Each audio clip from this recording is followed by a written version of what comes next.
स्याही फेर दी और इस तरह के वाकयात अब तवातुर से हो रहे हैं। अल्लाह से पनाह मांगनी चाहिए, उसके गज़ब से डरना चाहिए। आप लोगों को बेवकूफ बना सकते हो, कुदरत को नहीं।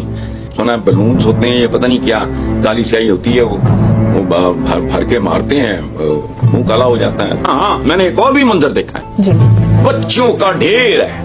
यानी नफरत वहां तक चली गई है जहां तक नफरत जाती नहीं।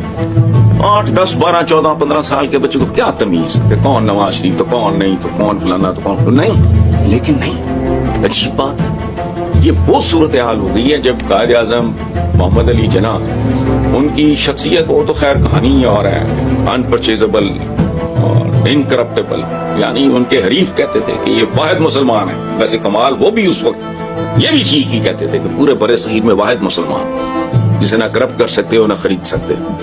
तो उस वक्त बच्चे कायद आजम के सदके वारी चाहते थे, उस वक्त भी 8-8, 10 साल के, ये हमने अपने बुजुर्गों से सुना है। इसी तरह नफरत का इजहार भी बच्चों तक पहुंच जाता है। क्यों कर रहे हैं वो बच्चे, उनको तो पता भी नहीं होगा नवाज शरीफ है। जैसे वो पत्थर मार रहे थे, जैसे वो मजाक उड़ा रहे थे, या आपके बख्तों पे, नसीबों पे स्याही कुदरत पे थे। तो पेनाफ्लेक्स बेचारे किस खाते में भाई, वो मासूम बेजान सी चीज है। आसमां हारूंगा मैं अपनी ज़मीं हारूंगा, आसमां हारूंगा मैं अपनी ज़मीं हारूंगा। इमरान खान तुझको हारा तो मैं अपना यकीन हारूंगा। सर गिरे मेरा और ले जाए पीडीएम तुझको, इतनी आसानी से मैं तुझको नहीं हारूंगा। पाकिस्तान का मतलब क्या और मेरा तेरा रिश्ता क्या,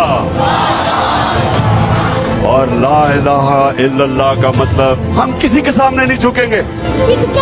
सूरज